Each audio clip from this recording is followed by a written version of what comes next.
Mayo Clinic presents Emergency Medicine Grand Rounds.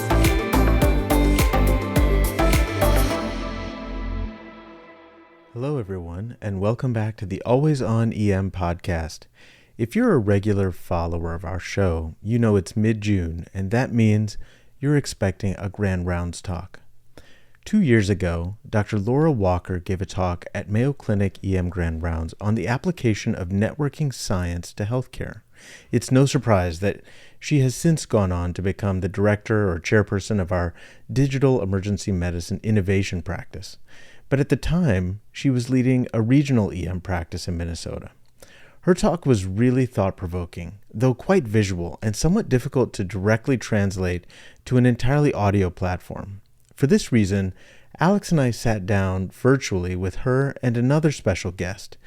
So this month, we present our discussion in the first part, and then, for those who wish to continue on, the Grand Rounds recording is attached afterwards. As always, don't forget to like, follow, comment about our show on whatever platform you are using. Now, let's jump into it, but to set the stage, we are all talking in 2019 during the pandemic, and her Grand Rounds is delivered during that part of the pandemic as well, when we had really very aggressive precautions. Okay, before we get too far, Laura, isn't there a really interesting connection to Facebook or Meta? In this case, it did happen to be a connection through Facebook that brought this collaboration together, but I was scrolling on my phone as one does and catching up on all of my contacts' happenings and found that one of my friends had posted a link to a paper that she had just written, and it sounded interesting about emergency surgeries and patient movement. And I opened it up, and I'll be the first to say I'm not always the most devout reader of the latest medical literature, but I was excited to read this because it sounded good. And opened it up, started reading. It was very, very complicated and difficult to understand. But then I came to this picture that really explained what was going on and showed how all of the patients were moving through the system from their presentation in A&E or the ED through their hospital course, including their landing in the surgical suite and various radiology studies and other places in the hospital. And when I looked at that picture and kind of read through the concepts behind it, it absolutely resonated to me with the way that I think of our healthcare system. And, in my role in the region in Southeast Minnesota, it's patients from anywhere and everywhere who travel through the hospital is what I do. And so having this framework to better understand and describe it was eye-opening for me. And so I immediately contacted Dr. Kohler and told her I was very excited about her paper. And then conveniently, within the next couple of months, she arrived in the United States at our family reunion, and we were able to connect in person and have a really great discussion and lay the groundwork for the collaboration because she is married to my cousin. And so I have all kinds of reasons to run into her out in the world. That's wonderful, the family connection. And Dr. Kohler, you're joining us from Cambridge, where you're an anesthetist. Is that correct? Yeah, we call ourselves anesthetists, which is anesthesiologists, as it turns out. But yes, I'm an anesthetic registrar and in Cambridge in the UK. And yes, what Laura said was correct. We connected through that, and on a porch in Minnesota, we discussed networks. So that was cool. And that's a perfect segue to the topic of the podcast today. If, for our listeners, you had to break down what exactly a network is, what is it? A network is a way to show a system. It shows different pieces of a system as nodes and edges, the connections between different components in a system. So it's a way to visualize and understand and explain complicated systems or simple systems with math, basically. You can look at anything, really. The people use it from social science to engineering to infrastructure to proteins to brain analysis. They use these kind of methods to understand how different parts in something are connected or interact or know each other. It's a long-standing field, but it hasn't really been used in healthcare very much, at least in healthcare services, in health services research. It has been used in brain research and proteins and cancer biology and those things, but not in this kind of thing that Laura and I do. We heard a little bit about how Dr. Walker got interested through your work. How did you come to find out about networks and get passionate about this? As an anesthetist here, at least, you see patients sort of in one spot in a hospital. You see them when they come to theatres, to the operating room, but they've been other kind of places. And we get so frustrated when things are not working, when either the patient's late or nothing's happening or there's no bed for them to go to or whatever problem there may be. Our hospital has a lot of different services, but it's both an elective and an emergency centre for a range of specialties. And so I think the frustration came from sitting somewhere and being like, why is this not working? And I felt like different areas of the hospitals were all connected and the patients were connected to all these different places. But I didn't feel like I understood exactly what was happening. For us on the emergency medicine side, we see it from the other end. We want to be pushing our patients forward through the system. Meanwhile, Dr. Kohler's on the other end, waiting for them to be pulled through. And they've got all of these little spots in between to go. And quite a corollary to Dr. Walker, your QI work really assesses systems as well. It must just be in the family blood. Well, I mean, we're not really related. We're befriended rather than we're befriended. There you go. Yes, we're chosen. We're chosen. And also I always wanted to understand what was going on with from a data point of view. People talk about it anecdotally, but they don't necessarily have looked at it from a whole system point of view or from a longitudinal point of view. It's often, I encountered this one patient and this happened, but is that actually true? Is that actually what's really happening? Or is it just that one time that you remember? That was interesting to me. And I think you're getting very much to the underlying research question. If you said there was a goal, a direction for your project as a whole, what question are you trying to answer?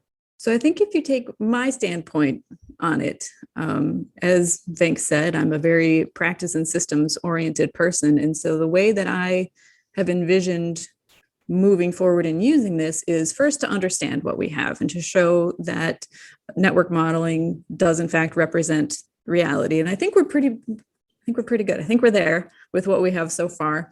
And then for me, some of the next steps are what happens if you change a variable in the system, right? So if right now I am getting patients who are transferring from one site to another specifically to see a cardiologist, and there's value added to switch where we access that cardiologist, is that, telehealth or some other mechanism, can we make the system work better in that case? And obviously there's a lot of different forces that come into play when you're dealing with a whole system of hospitals and different services, and there's business issues, there's social issues, there's patient preference, there's provider availability, all kinds of pieces that come together. But this gives us, I think, a really intuitive way to show what we're doing and what we're thinking about and what those effects will be, in addition to a way to quantify it with the math part.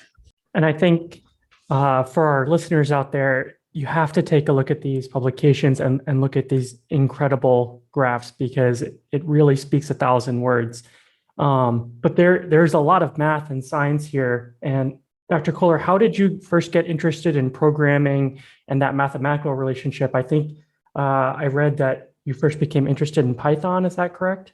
Yeah, so it's a bit of a longer story than that. I used to be a physicist. So my first career was in astrophysics. I did my PhD in cosmology and simulated galaxies as my thesis. And so coding, while I'm not a natural programmer, was the necessity to do that. And then when I came back to research, because I missed it after my medical degree, then I learned Python because that was the new programming language, originally having done Fortran, for anybody who knows how old that is. Yes, I used Python for this kind of programming, which has a a package or something in it that's called networks, which helps you do all those things without having to code every little bit of it. And it's very well documented and useful to use in these kind of circumstances when you don't really know what you're doing. I think that's amazing that your past life is an astrophysicist. When I tell people my past life was a semi-professional video game player, it's nowhere near as cool. Oh my gosh. When I say that's cool too, I bet there's a lot of people who find that really cool. My past life as a Best Buy camera salesman pales in comparison. And I don't think we can move on without briefly digging a little bit deeper. So simulated universes, is that how you described it? You have to tell us a little bit more about that. It's been a long time. Yes, my thesis was on the first stars and trying to find out what happens with the gas around the first stars in the universe and how they send out their light and ionize the gas around them. So it was big cosmology simulations, which ran for about a month on a computer, which was exciting. Looking at those diagrams, there's so many layers to them, but for those who can't see them, when you just look at them, you can tell a system that is redundant and complicated versus very simple. And Dr. Walker, if you could try and paint that visual, you put it up in grand rounds, how these systems look. Can you paint that for our audience at all? I guess which one would you like me to try to paint? Both. Like, what does a complicated, redundant system look like, and what does a simple system look like in contrast? Okay, so I think, I mostly reflect honestly back on Katharina's graph of emergency surgeries. And so you have the starting point of A&E, the emergency department. And then from there, you have patients that go to other nodes. And there are a lot of different nodes, and there's a lot of back and forth. And the overall patient paths sometimes seem to go in different directions, which is a variable you either can include or not include in the graph. But, they'll go to radiology for one study, they'll come back, they go to radiology for another study, which I think, again, as emergency physicians, we know that this happens. And there's a lot of transport time involved in that. And, they're going to the ICU or they're going to the OR first, and they'll go, ICU, then OR, then ICU. And there's just kind of a lot of different pieces that can go different ways. And, I can't speak to the efficiency of ORs or the expected arrival times of patients, but I imagine that when the trajectory is unknown where they're coming from, and the busyness of the OR is a variable there also to determine, can the patient go to the OR? Does the patient need to be stabilized somewhere else first, or all of these things? So you can see how patients move in different ways, and it is very redundant. But in a lot of ways that can help the system have a little bit more ability to accommodate stress, I would say, right? Katharina can disagree with me if I'm wrong on this, but if we could only go from the ED to the OR, then any patient that needed to go to the OR would have to stay in the ED until they could get there. Whereas if they can go to the ICU first, that opens up the space in the ED, and ultimately they'll go to the ICU anyway. And so that gives you a little bit more room to work with until the OR is open. Does that make sense? Absolutely. Oh, so I was, that makes sense. I was just going to say, so if you can imagine a simple system like an elective pathway, so you come in, you go to a ward or wherever you call it, to a clinic, and then to an intervention, and then back to the ward, and then back home. So it's like a straight path. You have a little node here, a little connection, a little node here, and straight through your picture from left to right, you go back home.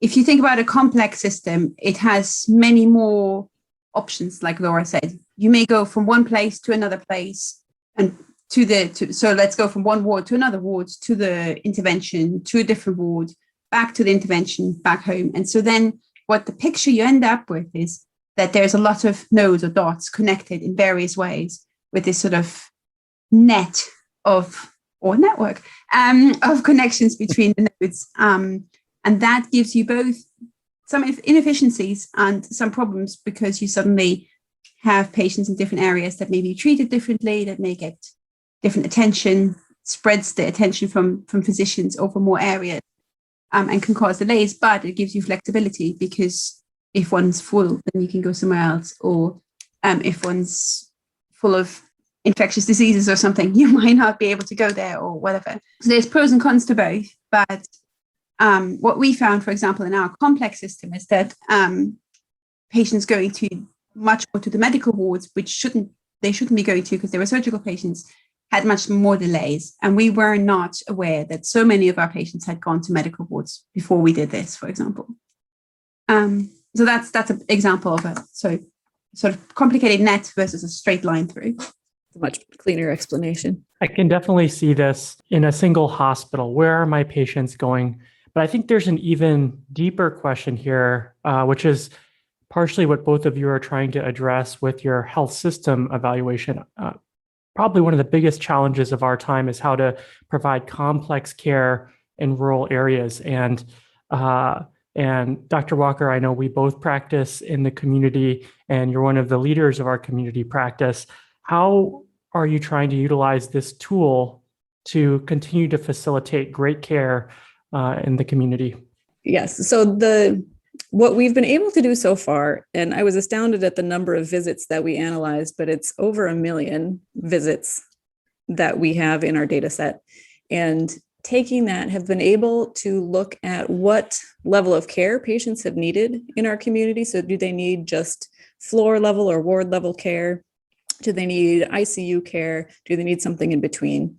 And beyond that, we're aiming to get to what specialty services patients have needed. And so do you need a nephrologist for a ward patient, or do you need a nephrologist for an ICU patient? Because all of those resources play out a little bit differently. And with the information that we have so far, looking at our entire health system, so our 20 plus hospitals in Mayo Clinic Midwest, just looking at the pathways for level of care, we see a lot of different patterns. And the hope is once we extrapolate that out and kind of get a little bit more granular, we'll be able to understand, does every patient that is, theoretically transferred for cardiology, do they truly need to come to a tertiary care center, or can we find a way to provide that care locally in the rural setting and still really meet our category of 1 best level of care for Mayo Clinic?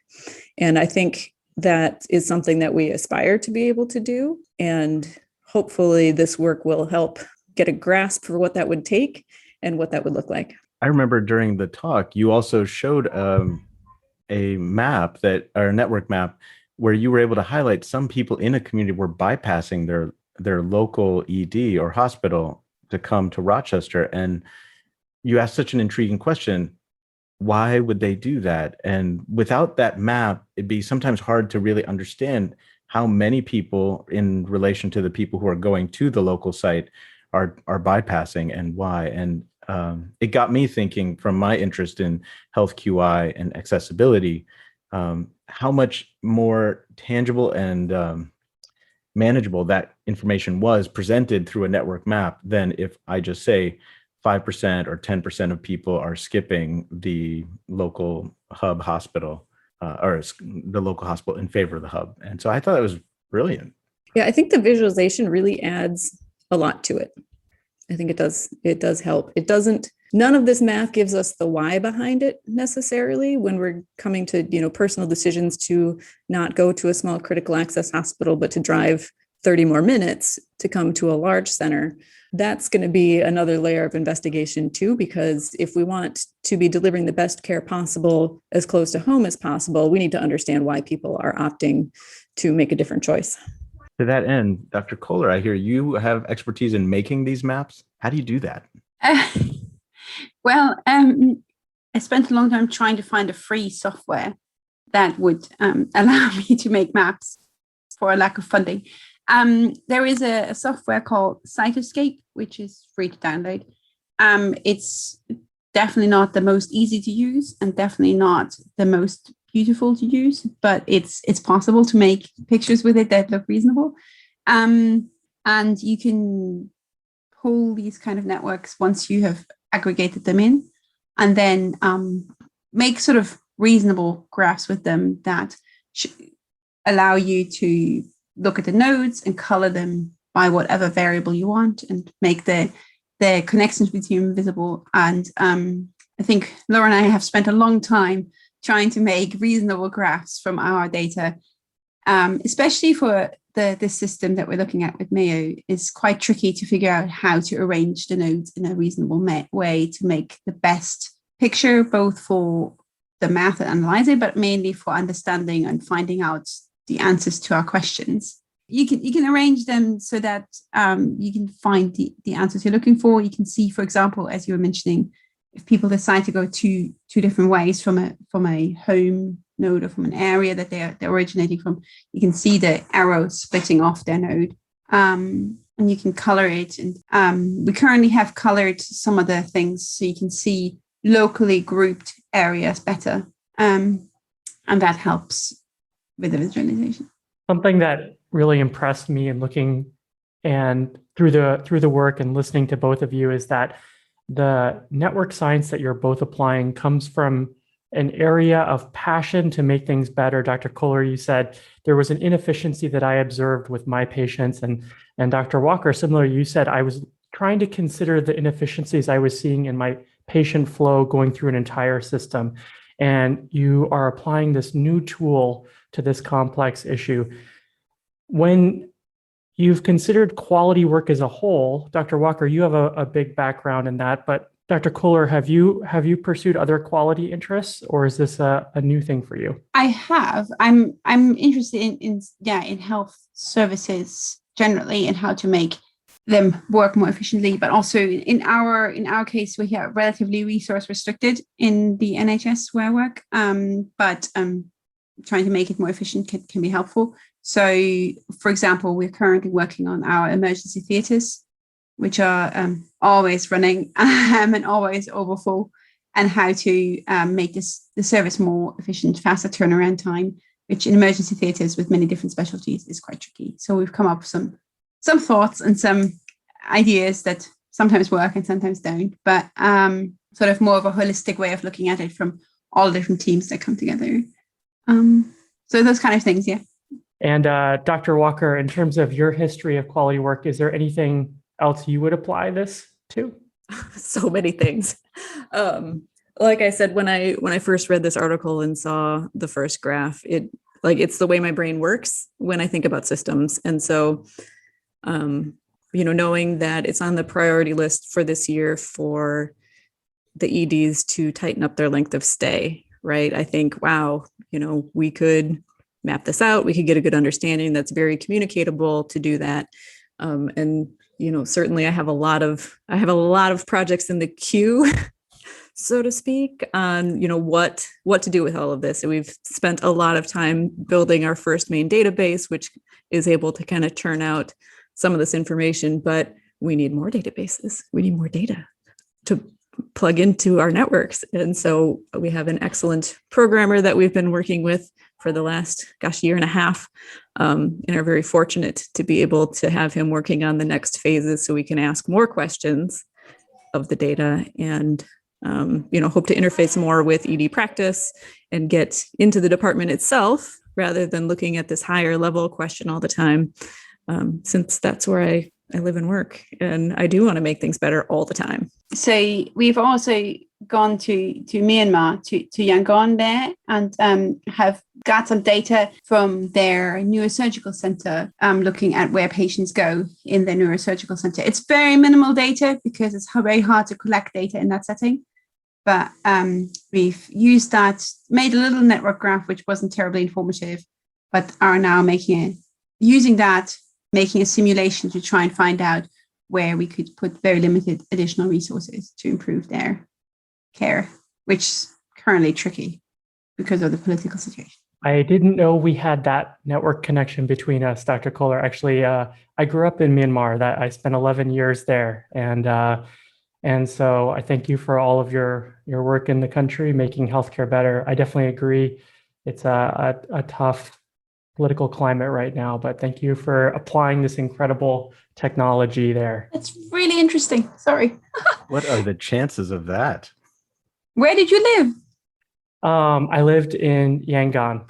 If I was still there, I'd be benefiting from your network science, no doubt. I can't believe I knew both of those things, that Katharina had done work there and that you grew up there. And I didn't put the pieces together until she said Myanmar just now. Dr. Kohler, my how did God. you get interested in Myanmar, and how did you find that connection? So the hospital I work in Cambridge, they have a connection to Yangon General Hospital, which they have a partnership with them for a long time about trauma care, intensive care, neurotrauma care, through one of my consultants who was friends with their pathologist, and she moved back to Myanmar, and so they set up this partnership and got significant amount of funding, teaching trauma system care to both doctors and nurses, and trying to improve care there. And then a colleague of mine is a systems researcher, and he is a global health anesthetist, and he has been doing his PhD on trauma qualitative analysis of trauma systems in Myanmar. And I joined him to be his quantitative buddy. So that's how that came about. Well, that's just incredible. Alex, did you ever access the healthcare system in Myanmar and Yangon? I did have, fortunately, I didn't have too many interactions in that I didn't have to go to the hospital too many times when I was a child, thankfully. But there were huge disparities, to be honest. And as a foreign person living in Myanmar, I had access to going to nearby hubs of care, for example, Bangkok and Singapore, and that was, a luxury that my family took advantage of. And so the kinds of things that Dr. Kohler is doing to make care better for everyone is really essential to make care better for the average Burmese citizen. So thank you so much for doing that. We haven't achieved very much yet, but we're hoping to eventually. Well, certainly not as cool of a spontaneous connection, but I was trying to think where to place network maps in the QI process. Dr. Walker and Dr. Kohler, and we might speak QI methodology in a different language, but I'm thinking in the define and analysis stages, network maps seem to fit pretty easily. But what do you both think? I would absolutely agree with that, but also throughout like the measure, because you can illustrate the changes that you've made, and we've kind of shown in some of our work that you can use the temporal identifiers and compare a before and after fairly easily, which Katharina did a fun way for our upcoming manuscript, which I'm sure will be published by the time this podcast is out. I think it can be really helpful as in the initial phase to find out what your system looks like and where you want to focus your improvement targets, for example, but also, as Laura said, to check before and after, and then to help people during the process to visualize what you're talking about. I mean, if you're looking at process improvement or something, you could use it to make a process map. You could use it to run a simulation, or to just generally explain what you're aiming to do. Yeah. And you did that a little bit, Dr. Walker, showing our research system and tangibly how if people didn't know a certain researcher, they were kind of excluded from being part of a publication team, right? Or at least not quite that dramatic. Oh, so I sorry, only took the 2020 publications from only our department, and did make more of a social network map on that to kind of get an idea and make it real for us during grand rounds on how these connections went. But you definitely did see kind of these little neighborhood clusters of people who frequently worked together. You would have a couple of people who worked with a wide variety of people. And then, you kind of had these two small groups off on the side that weren't connected to anything else, because it was a small group that had published one paper together and nobody else had published with anyone else associated with our department. I'm still working on fleshing that one out a little bit to figure out what story that really tells, but it definitely is an interesting thing and could be looked at also over time to say, here's 2020, here's 2019, and kind of how do those relationships change over time? Are we collaborating with more people early in our career or more people later in our career is kind of one of the things that's on my mind. And is there an association with academic rank on how many connections you have at any given point during your career? I have so many questions for all of those things that it's in the background of my life right now, trying to figure out what those relationships might look like and actually be. If you could redesign it in what you consider the optimal network for research in a large academic center, what would it look? How would it look differently? Oh, I don't know. So one of the things that Katharina and I have talked about, because one of the findings with all the math on our healthcare system work here at Mayo was that it wasn't a small world network and it wasn't a scale-free network, which are, terms related to the particular kind of thing. And so I was wondering, does that mean our network is not optimal? How does that assessment relate to the reality of the system? And one of the specific things that we had is a beautiful plot that Katharina did that kind of showed I think it was the betweenness versus, what was the other axis? It's degree. Degree. So degree is how many connections a given node has. And betweenness is a calculated number. And so we had a couple of hospitals that didn't follow the expected curve for the network. And when we looked at kind of the time slices for that, one of them moved onto the curve, kind of in the post-COVID era. And so wearing my clinical practice hat, my question was, why did it do that? And the reason that it did that was because we had made more connections between that site and other sites. So instead of just, it's a smaller hospital and it would usually transfer to its regional hub and that was it. But during the year of COVID, we expanded our ability to transfer patients to other sites. And so they started transferring not just to the regional hub, but also to another mid-sized hospital with similar capabilities. And so once they started doing that, they lined up on the curve just right. And, so to me, I wonder, did we make the system better or did we hurt the system by doing that? And in this case, we happened to make the system better. So when it fit that curve and kind of behaved as expected with that type of graph, we had a stronger network and those patients had more options to where they could go. But so we take this back to a social network and academic rank and all of that. And first of all, I don't have enough information to answer the question, like what would optimal look like? Because again, there are so many interpersonal values that come into play, right? Like, do I want to be someone who collaborates with a lot of people or am I just going to be a person who churns on my own topic all the time and have a core lab or a research team? So I think it could look a lot of different ways. That there's room for variation to still have a high functioning system. It depends on what kind of who you are, what an optimal like. If you're a junior or if you're a senior, you're the lab leader, or if you're the one who's trying to get in, it's probably quite different types of networks that would benefit you.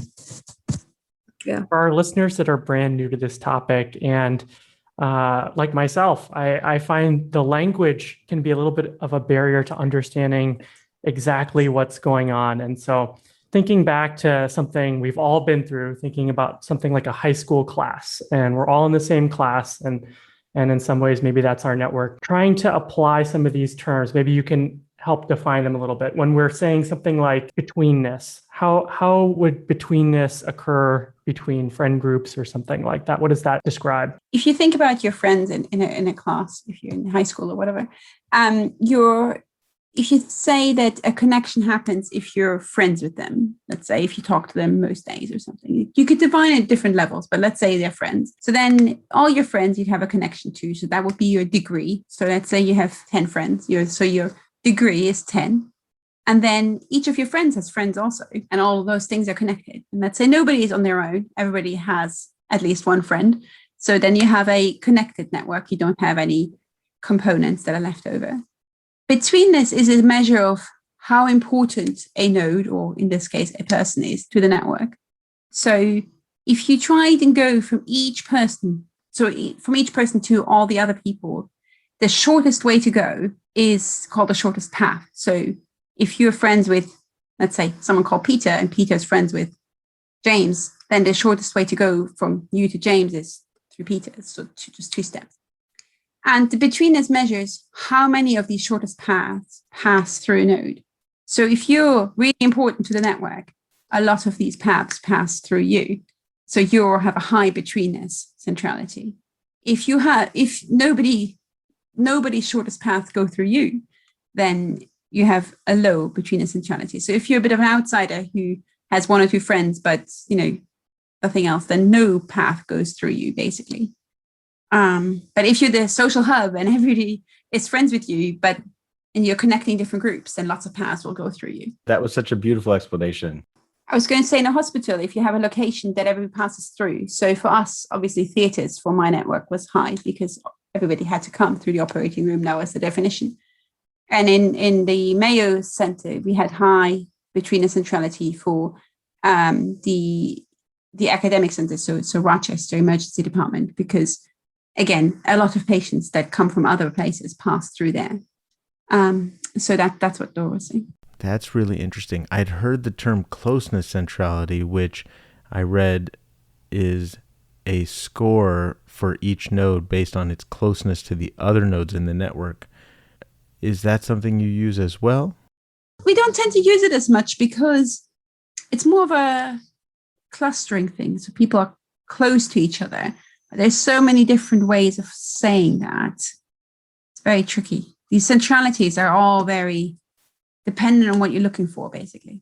So as I was thinking about networks and how to apply them, I started to imagine if you had a network map that had how 1,000 consultants working in A&E or emergency medicine connected clinical data points. So it's not movement of patients or anything, but how our brains would connect the data we're getting to make the diagnosis of meningitis.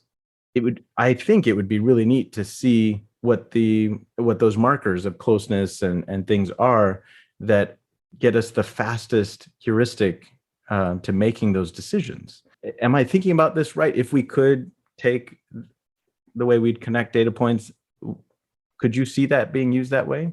So you could, a friend of mine is trying to do that for elderly patients in delirium. So what they sometimes do is to ask a group of physicians or a group of professionals of any kind what their thoughts are when they think about, let's say, meningitis. And you can do it like a card sorting game or a Delphi study, which is like asking people, to come up with ideas. And then you could turn those answers into nodes.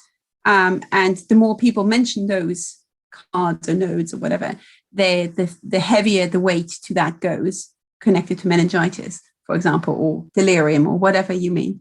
And then you could make a network out of that and find groups within it or communities and links. Can you think of any other ways that if we were to fast forward a few years that these networks might apply to education or administration of healthcare or optimization? We've touched on many of them already, but yeah, I think one of the great things about it is that, as Katharina said earlier, those nodes can be anything. Those edges can be anything, So if someone has a topic that they think that a network might be useful, theoretically, we could come up with what the nodes would be, what the characteristics would be that we would be looking at, how to represent that, either as part of the node or part of the edge, and figure that out. So I think, it's hard to nail down like what could this look like on any given topic, because I think it could look like anything on any given topic, which is fun. I think the thing I'm interested in also is to look at how these networks, not so much as individual pathways, but overall represent the stress that the system is under. So to find ways of quantifying the stress that is underlying the whole picture. So to use it in different ways, not just for hospitals, but you could use it for teams or for teams of physicians or of professionals or for publications networks, whatever you like. But I think there's a lot more work to be done on that, how it actually represents the state of the system. And Dr. Walker and Dr. Kohler, if there's an interested listener who's new to this, is there a textbook, a podcast? What would you recommend they listen to get started to learn more? I read a little tiny book earlier this year, probably in January, that's like a good, very quick read introduction. Pulling up what it is. right now. Oh, it's called Networks, A Very Short Introduction. And it's literally like a little tiny book. It's a quick read, and it runs down kind of the basics of it, so that if you then pick up a paper on networks, you can understand the language enough to get it. And so if someone just wants a little bit of a primer, that's a good one. Of course, I would Katharina. imagine Dr. Kohler's paper, we should read that. Well, you might want to read the introduction to networks first, unless you're very motivated. There's a lot of math in that one, which is delightful, but might be overwhelming if you're not ready for it. There is, can I say that there's a free book available online. Oh, yeah. Nothing to do with the actual book, but if you search for networks, and Barabasi is the author, that is free as a PDF online. So that was helpful to me to sort of both introduce and get some of the more complicated topics to understand, but it's very much so full of math. Yeah, and I would say, like, Barabasi has so much out there on the topic. Like, can't go wrong with that one. Do we have to be an astrophysicist to understand it? I'm not an astrophysicist. Definitely not. You're of that mental caliber for sure. Oh, no. I think inherently networks are a nice way to visualize some of these really complicated things. So actually, it should make it more accessible rather than more complicated. And ignoring the math is actually not a bad way to go sometimes, to just read the concepts and not care so much about all the mathematical formulas, because the concepts, probably similar to what we talked about with the friends and in social groups, are actually something we experience every day. And so it's not that far from what we feel anyways. The math is just to help in the end, but not actually to understand. And the programs will do the math for you. Click the button, and now you have the betweenness. Well, thank you to both of you for joining us from different time zones to share a complex topic. And thank you for breaking it down for us. I think we've learned a lot about applying network science to healthcare. And I think what I've taken away is you don't have to be an astrophysicist to understand the topics, just to do the math. Is that right? No, we can, as long as we collaborate with you, it'll be okay. Thank you to you. Thank you for the opportunity. Thanks for having us. Talk about network. Thank you for listening to our discussion with Dr. Laura Walker and Dr. Katharina Kohler. Incredible thought leaders in healthcare and really cool people overall. Please take a moment to like, comment, and follow our show if you haven't done so already. If you wish to hear the full Grand Rounds episode that Dr. Walker gave us, please continue on and enjoy the recording. The introduction is presented by the truly incredible Dr. Annie Sadasti. Otherwise, Alex and I will have you join us back on the first of the month when we are prepared to give you another great show on a topic that, to our knowledge, has never been covered in emergency medicine before. Moving on, Dr. Sadasti, the floor is yours. Good morning, everybody. I have today's privilege and honor of introducing Dr. Laura Walker, our Grand Round speaker. A little bit about her background. Dr. Walker did her undergraduate work at the University of Minnesota, the other U of M, and it's the lesser of the two, of course. She did her medical school training at Tulane's School of Medicine in New Orleans, and then went and completed her residency in emergency medicine at Yale University's emergency medicine residency. It was in 2012, upon her graduation from residency, that I met Dr. Walker when I tried to recruit her to join the faculty of emergency medicine at Mayo Clinic. And I will tell you that her chair is a friend of mine, Dr. Gail D'Onofrio. And when I was talking to Gail about my intentions of recruiting Dr. Walker to Mayo and about the leadership role that I had in mind for Dr. Walker, Dr. D'Onofrio said that I was crazy and that I should not do that.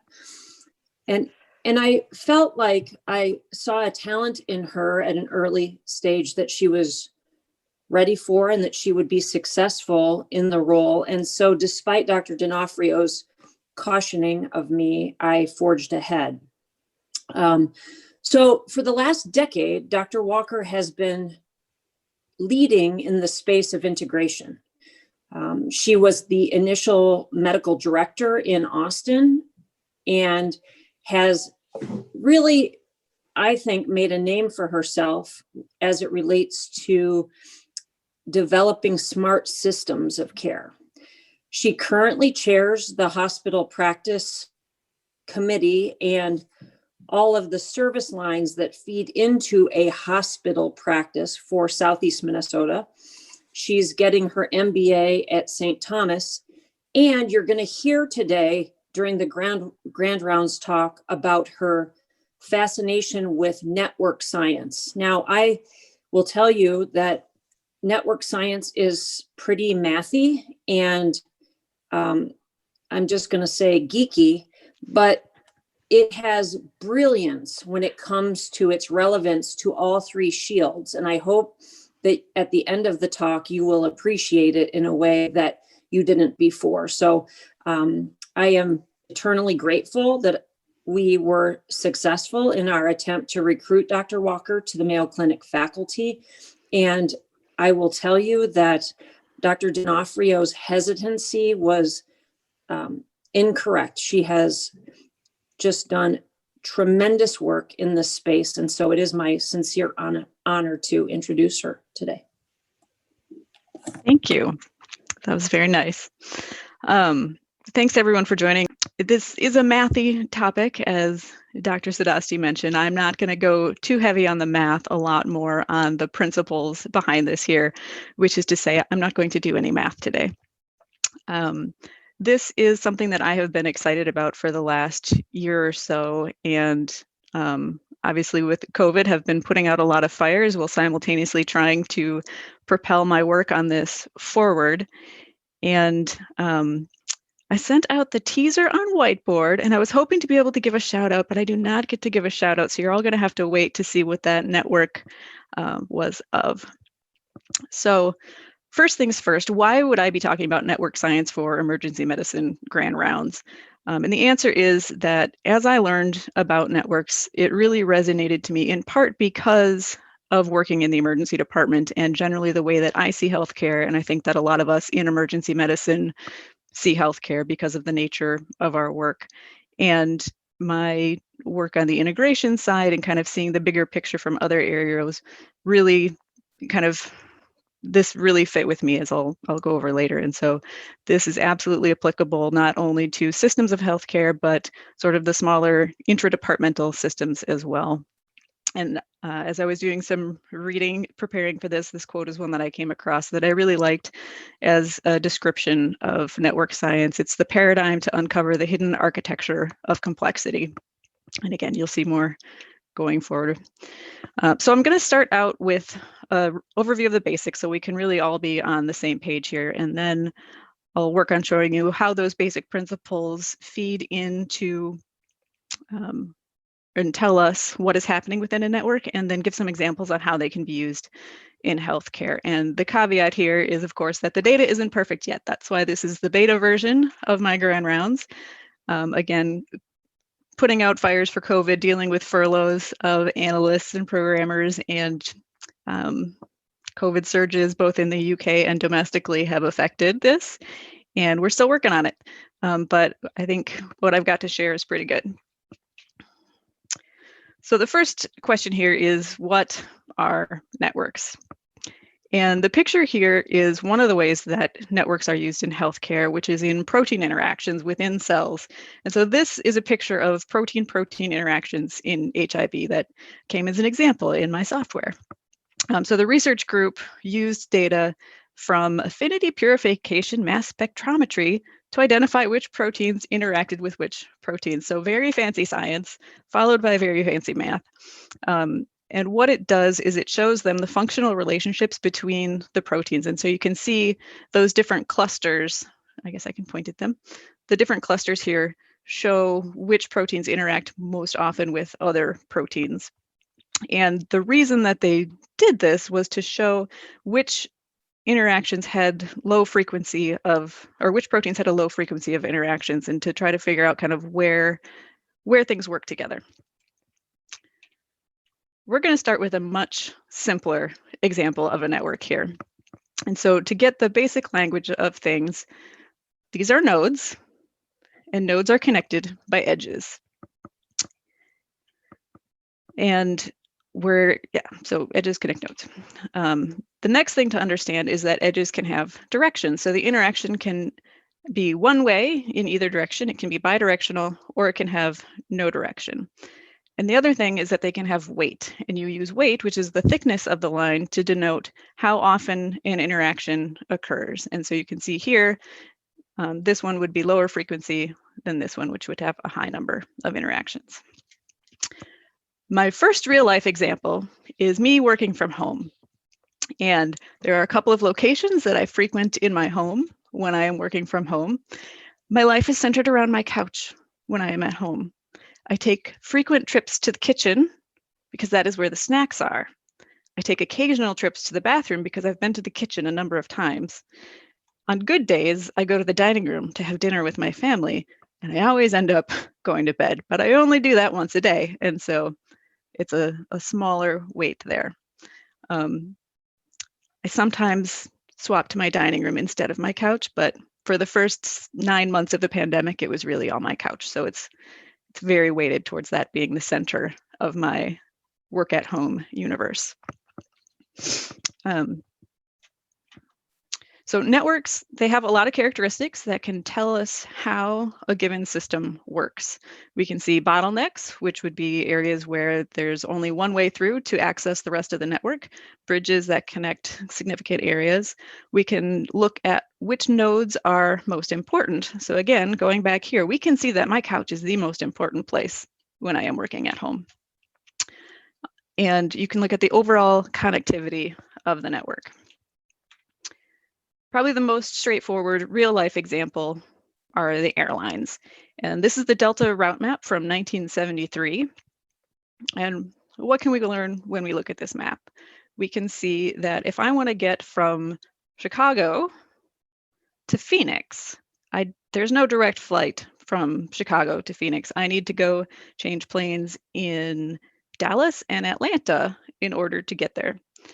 And there are only 12 direct flights in and out of Chicago in 1973. You can't leave an airport and fly direct to a lot of these locations. You have to have a layover. And in some cases, you might need several layovers. So fast forward to 2015, and Delta's landscape is massively different. There have been mergers and acquisitions, and there's a shift in which sites are hubs. Chicago used to be pretty busy for Delta, and now you can see they go there, but it's nothing like the hubs. So Atlanta and Cincinnati are holdovers from the prior map in terms of their importance, and now they've got Salt Lake City, Minneapolis, St. Paul, Detroit, New York, LA, and Seattle are all hubs, and you can see just the density of flow in and out of them makes very clear how important they are to this network. And so I went back and I looked at Chicago, and I went to the website for the Chicago Airlines, I believe was where I did it, or the airports. And things definitely changed a lot with COVID for the airlines. And so right now, Chicago is only connected to 7 US cities by Delta, which seems really low. You look back at 1973 and they had 12 connections, and now they only have 7, but they have this huge, robust network of hubs. And so that's how airlines get their work done. I looked at Albuquerque on this network here, which looks sad and alone all by itself.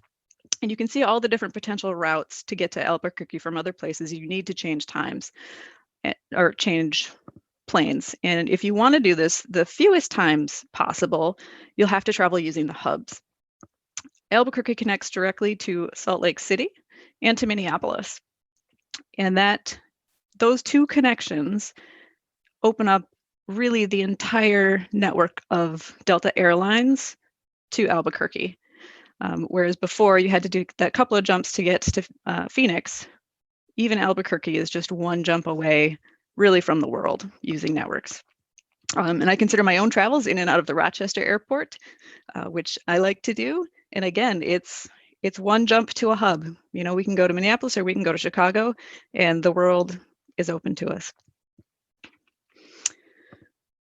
So now I'll talk a little bit about applying the basics, and hopefully we've got a little bit of a feel for them. So now I'm going to look at how would they work within our department. So this is the picture that I sent of it, and I know the labels are too small to read, which makes it tricky.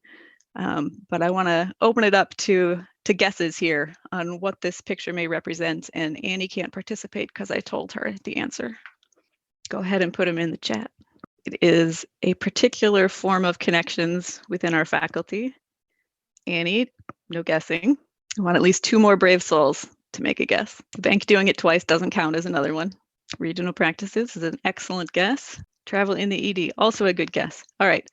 Thank you for putting that out there. So this is actually people who published papers within our department in 2020 and who they collaborated with.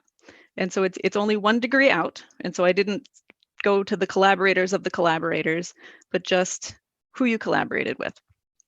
And so there are 426 nodes here. So just within our department, those who published last year had connections to 426 total people in 770 different ways. And when it says the diameter here is 6, that's essentially the maximum degree of separation. So if you think about like the Kevin Bacon game is a network game. And so we're all 6 degrees from, or 6 degrees of separation is also a network thing, and holds true coincidentally for our map here, that the people separated the farthest from each other are 6 jumps apart.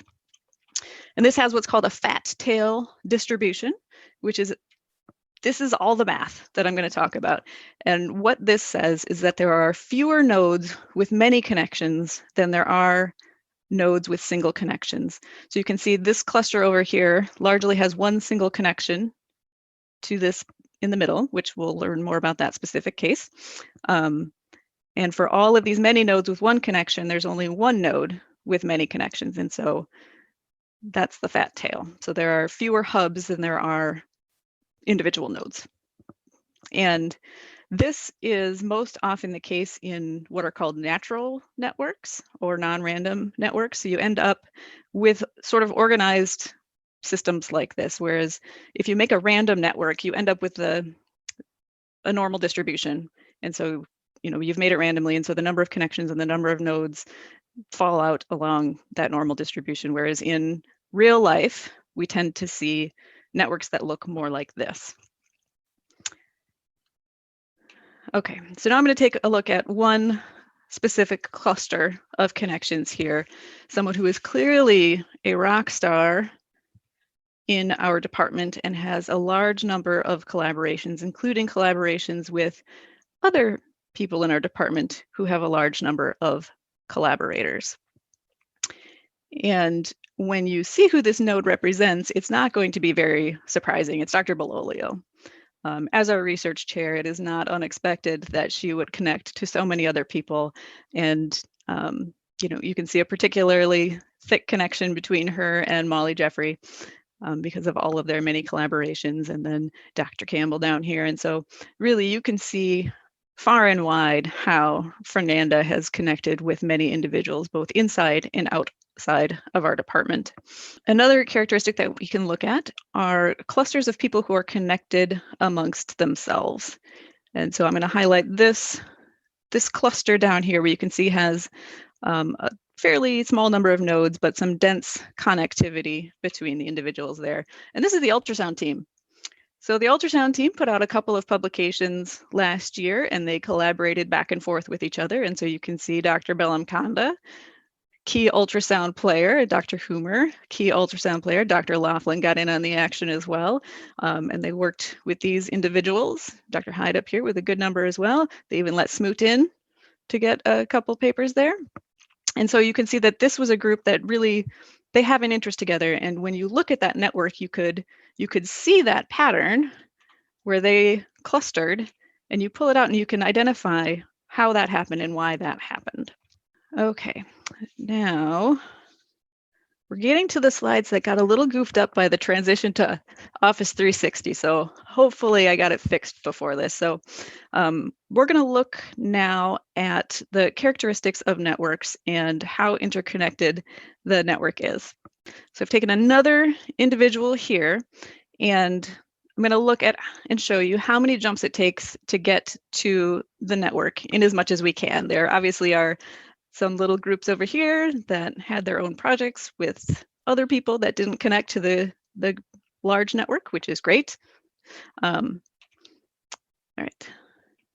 Okay, so this is the first degree out from this individual. So these are all of the people that that center person collaborated with in 2020. And then when we look at their connections, it gets bigger. And then for the third or fourth jump here, we've got the entire connected network to that person. And so the degree of connectivity there is smaller than that 6 that would be maximal. So that person is really more tied in and central to this network. For the next one, I'm going to go look at the individual over here, which I mentioned earlier, that had all of these connections that don't interface with the rest of the department. And we'll jump through there. So again, they did a couple collaborations within the department that made it so they weren't one of these little snowflakes on the outside, but connected to it. And you can see it takes a couple more jumps to get from this person to include the whole network. All right, and so I want to take a minute to look back at this one again.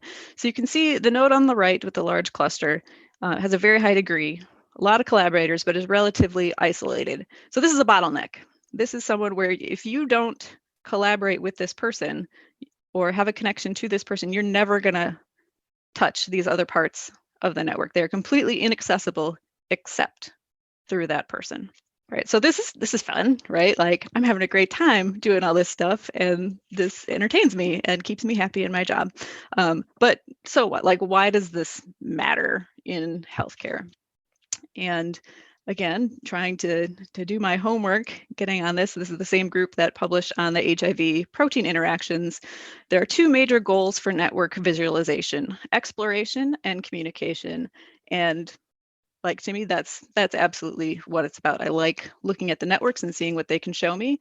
And I think they're also a really useful tool to introduce other people to what you're finding there and a different way to communicate the data that we see rather than looking at bar graphs and pie charts and percentages and statistics.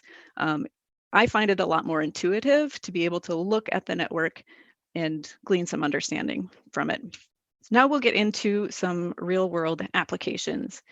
And with that, I'm going to do a little bit of background, and the closest thing that I have to a disclosure will be coming. It is not financial in nature.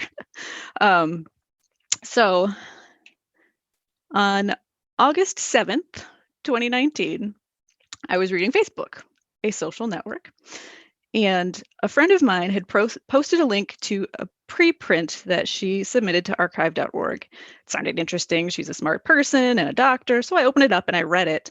And like, I'm not the best at keeping up with medical literature by any stretch. And so it was kind of a miracle that I had opened up this paper and decided to read it.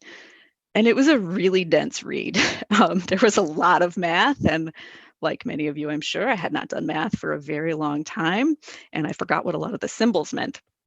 But I got to the pictures, and when I saw this one, which has been the background of my laptop for a year plus now, I was totally intrigued, and I was all in, and knew that whatever math was going on there was the key to understanding this picture. And let's be totally clear that nothing will get my attention like a bunch of terminology that I don't understand. And so I tried to read that paper, and I'm seeing all these words: betweenness, assortativity, centrality, nodes, small world, degrees, weights, distribution. And I'm like, what am I reading here? I don't understand it all. And I don't like not understanding.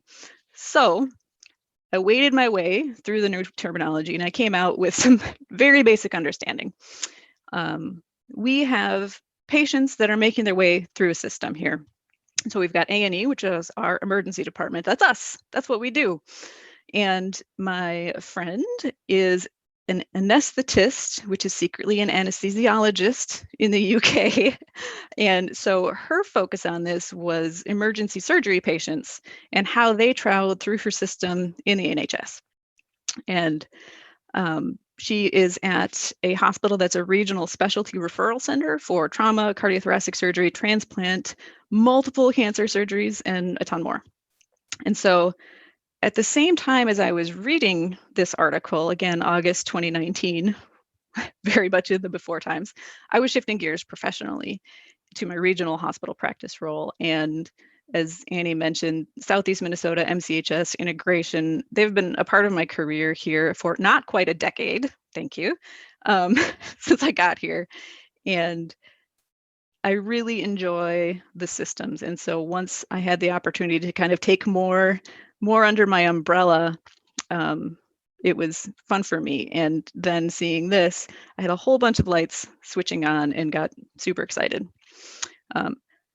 Because the internet is forever, I could go back to my comment on her Facebook post where my friend had shared the paper, to which I wrote, "I'm reading this paper and I'm terrified I won't have long enough to pick your brain on it when you're here."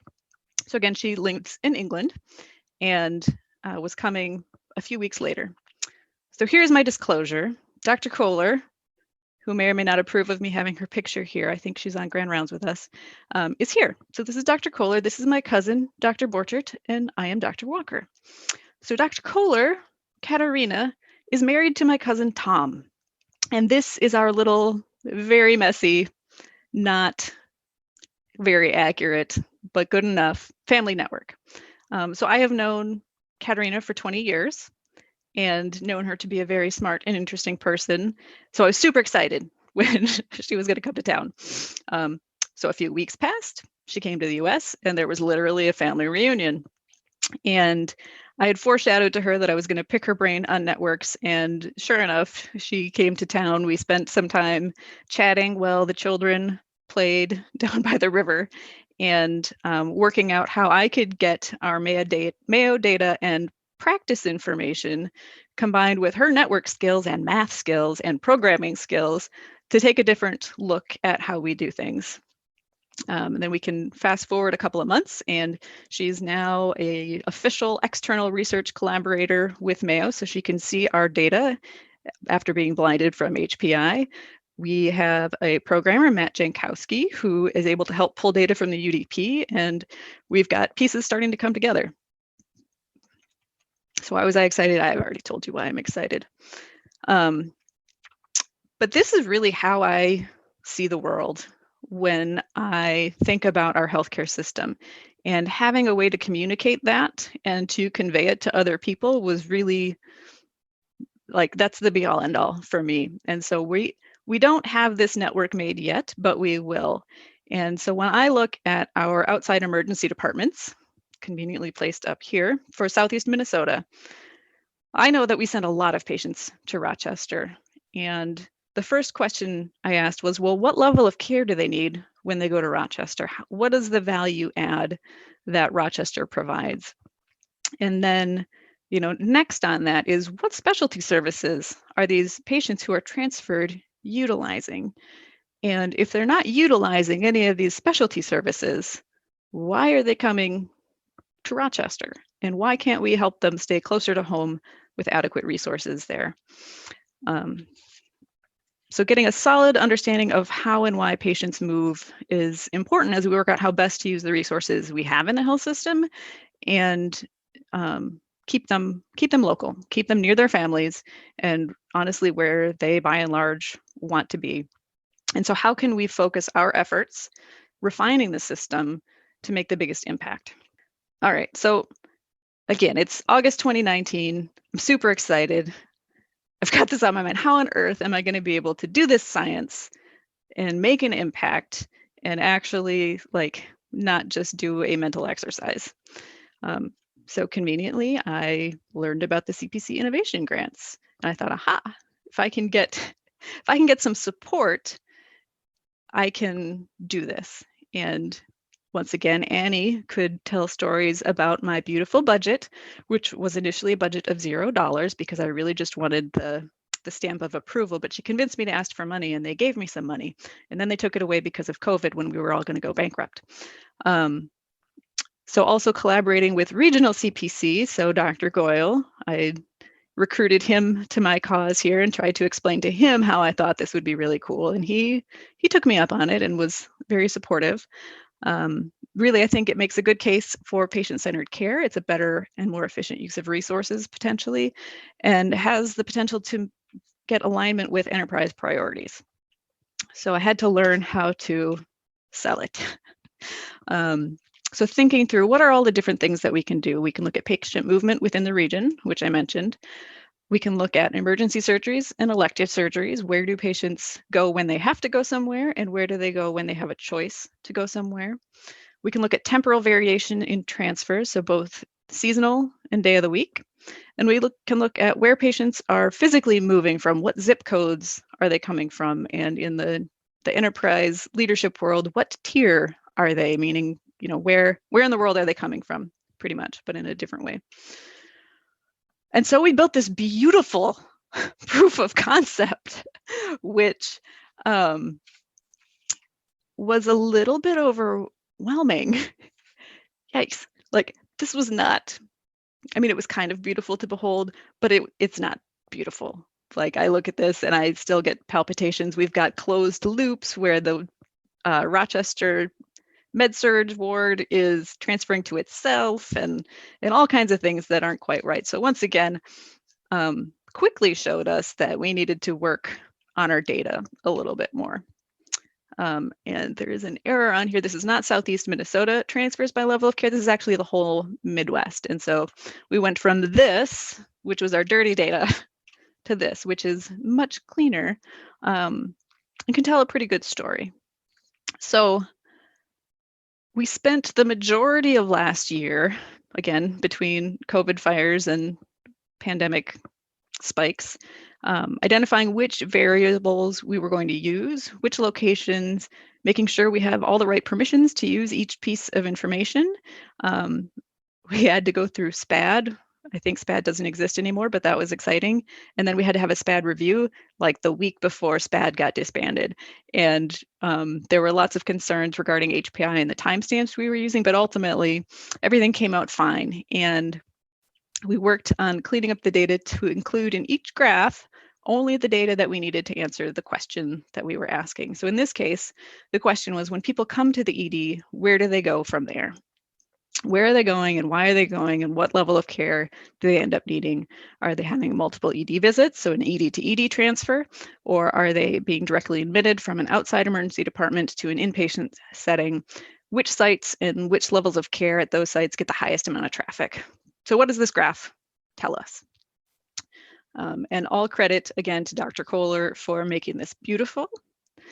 The nodes here are shaded to indicate the volume of traffic that they receive. And so you can see the Rochester ward, so our usual kind of floor level of care, is dark purple. And that is the most utilized location and level of care, which, if you think about it, makes perfect sense. That's where most of our beds are for a reason. Next come the Mankato and Eau Claire wards. So they are also very busy.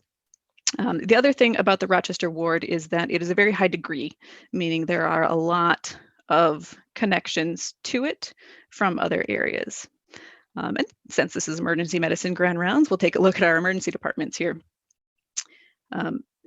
So the data that we used for this really only included patients with an index ED visit.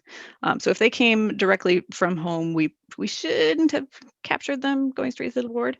But again, the data is in beta still. But that makes our emergency departments all very important in this graph. So the thickness of the lines, or the weight, you can see is greatest when it goes from home to emergency departments. And again, that was our selection. That's what we chose to look at. So Rochester's the largest, followed by Eau Claire, Mankato, Austin, Menominee. There was an earlier graph. Oh, this was an earlier graph. And so Albert Lee is just missing. It's not on here, but it is about the size of the Austin ED. Another thing to consider is how many degrees the Rochester ED has. It has a ton. So Rochester is a stop for really a lot of patients and rivals the Rochester ward for the number of connections it makes, which begs the question, are all of those ED visits value added, or is that a bottleneck in the system for patients who are being admitted? I don't have the data to answer that question right now, but it is a question that this kind of analysis can look at. And if we feed in the right factors, we can get an answer for that. So now we have a working model of patient movement in the Midwest. Where do we go from here? And what will we inform with this information? So when I'm working in the ED in Rochester, I see a lot of patients who choose to come from communities that have a health system ED in them. Some days I get really curious and I ask the patients, why did you bypass your local emergency department to come here with your sprained ankle?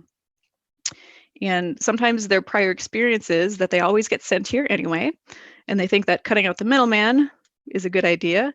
Some patients get specialty care here in Rochester and feel like that continuity is important to them. Some just happen to be in town when something goes awry, and some people have had negative experiences in outside EDs and they don't want to go there. They just want to come here, which does go both ways, by the way. So I think about these barriers to local care and how can we address them? And the first thing to understand is really what's the scope of this problem? Are certain communities naturally split? Are there far off communities with unexpected Rochester visits? Are there ways to really understand the pattern of patient movement?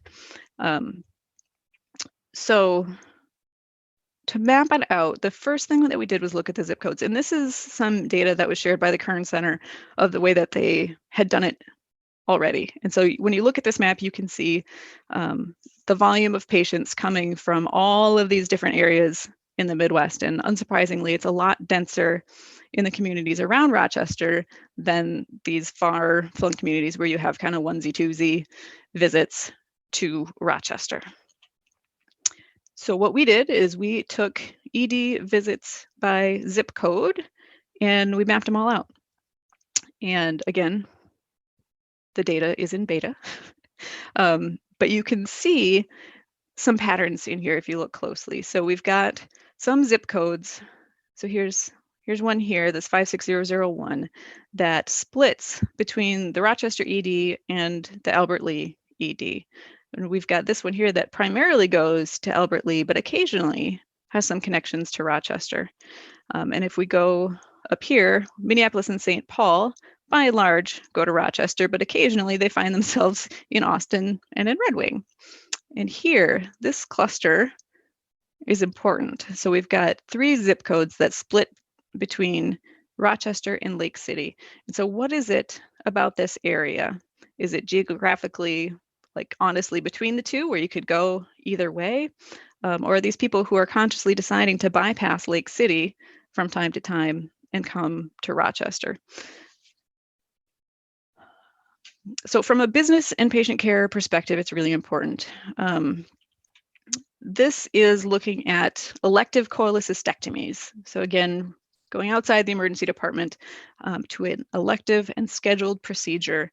And I don't have a numeric scale like I do for some other things, but the weight of the edges, again, is the volume of patients coming from each node, so you can get a feel for it. And we didn't include the national, international patients, just sort of local Midwest patients here. So maintaining a surgical presence at a site, so considering our smaller sites, it requires really a reasonable volume to pay to keep those ORs open and staffed. And there are limitations as to level of care available. So Austin, if you get your gallbladder taken out there, you can't have all the comorbidities. You can't need to go to an ICU afterwards because we don't have that service. And so if your baseline is too rough for a surgery in Austin, you're going to go to Rochester to get that care. And that's the right thing to do. But for the most part, if you're having a run-of-the-mill cholecystectomy and go to a tertiary care or quaternary care center, access becomes a challenge for those people who really need to have their surgeries done with that higher level of care. And when we lose business to our smaller sites, that's a problem also and makes them less financially viable. So when considering optimal access and maintenance of certain offerings in the community, maximizing appropriate local care is just the right thing to do. So here we see that there's a lot more movement from within Minnesota to Rochester as opposed to Wisconsin. They stayed pretty well on their own. Northwest Wisconsin has the lockdown, and there's just one little leak from Southwest Wisconsin. And so the Minnesota ones are really the ones to focus on and those that are splitting. So how can we encourage the appropriate patients to seek appropriate care at their local facility? I don't have the answer to that yet, but improving awareness, offering the local site to patients. So if they happen to come to Rochester to follow up for something and it's okay for them to get their surgery in Austin, we could offer that. For data collection here, we opted to use the CPT codes, which is the actual procedure code, rather than a diagnosis code. And again, that was kind of a trial and error issue, but made it a lot cleaner for us. So we also did it for emergency or for appendectomies, all-comer appendectomies. So some of these are elective and some of these are acute unscheduled. And so again, you can see Austin's my go-to, clearly. We've got that here, and there are patients in Austin who end up going to Rochester. There are patients in Winona that'll go either to La Crosse or Rochester, and we need to figure out where we want those patients to go.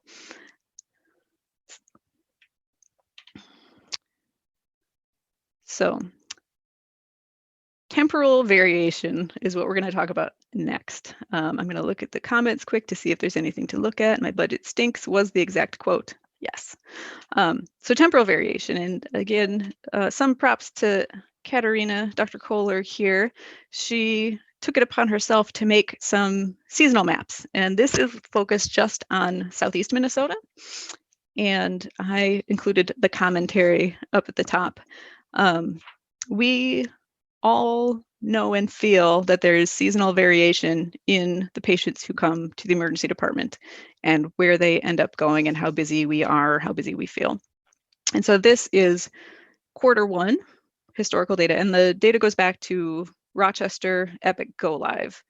So anything after that is included. And so Q1 here, we can see that we sent a lot of patients to the Rochester ICU in Q1. Not so much in Q2. Q2, they mostly went to the ED, and I think there's a node missing there to the floor that should be very bright. Red Wing had a really busy Q2. Back to Q3, it's trauma season. We're going back to the ICU.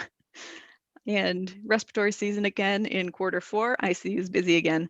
The other thing that you can look at is the relative thickness of the lines for transfers.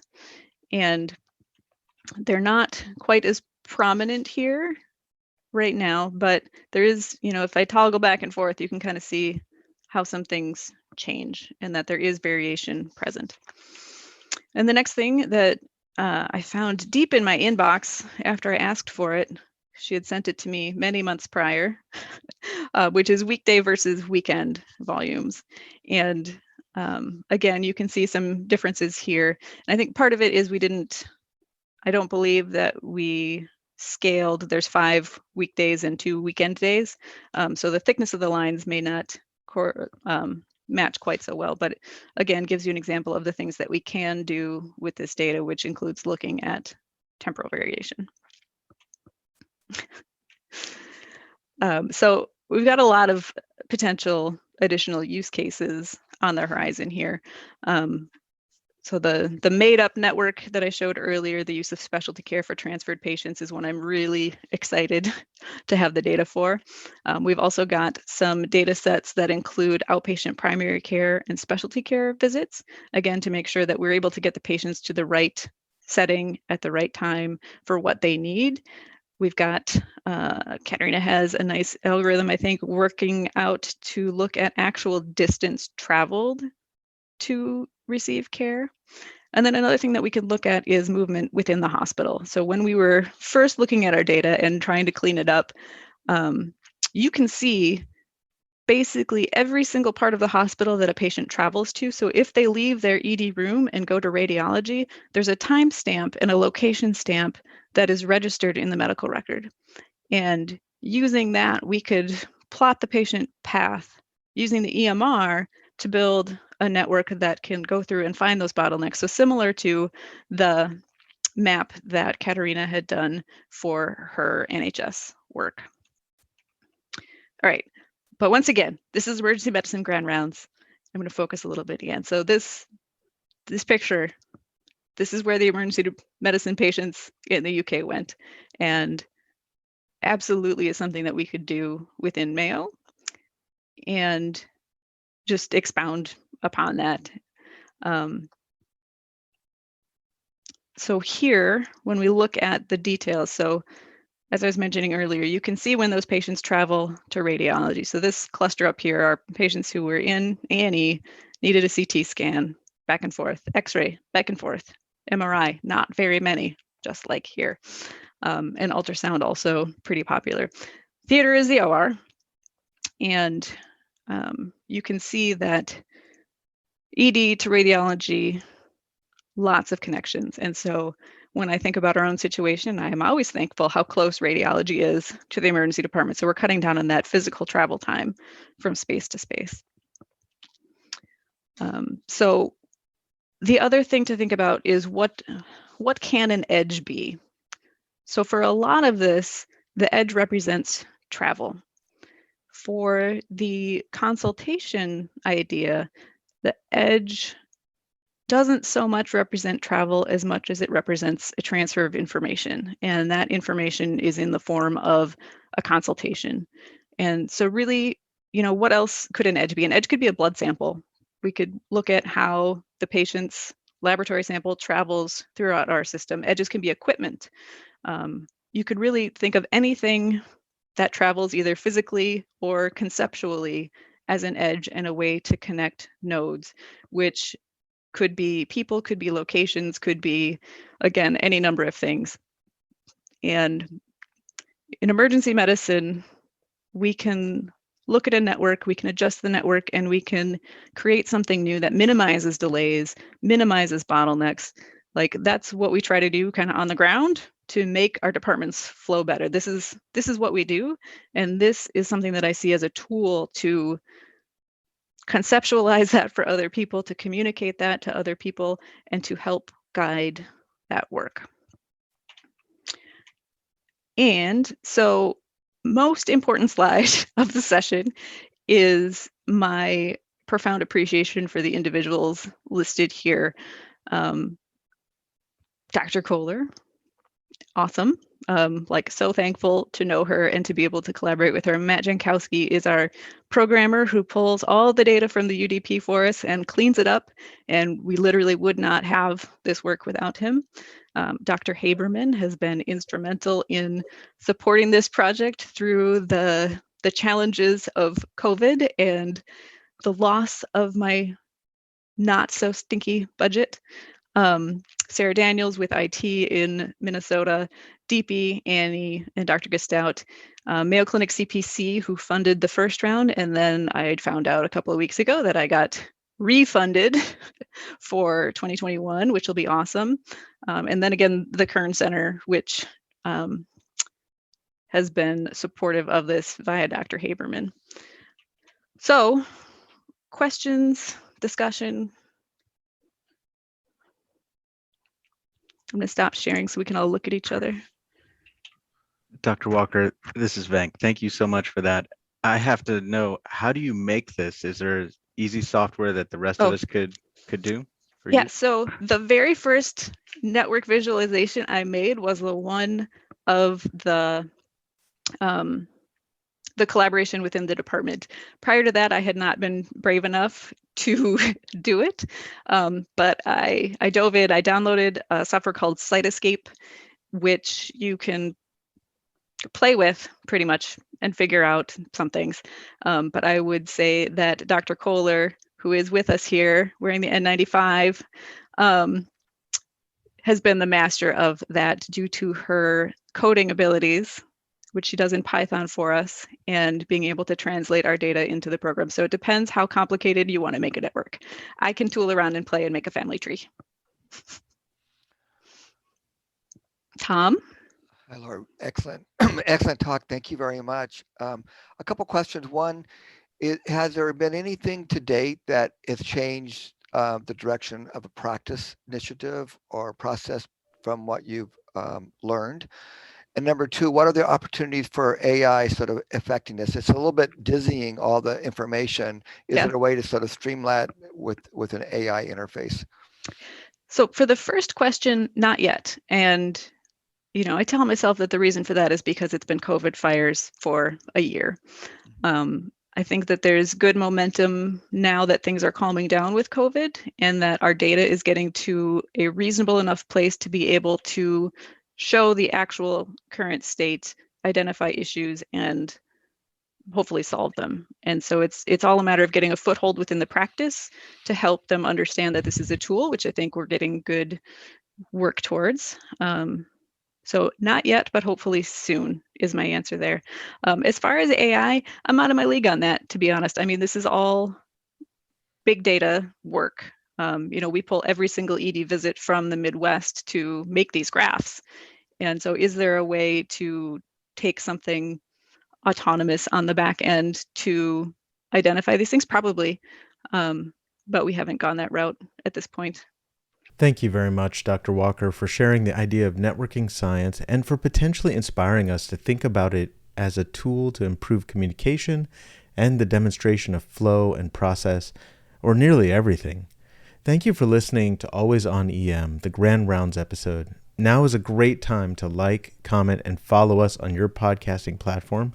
Also, be sure to come join us on the first of the month of July when we will bring another great episode your way. We will see you later.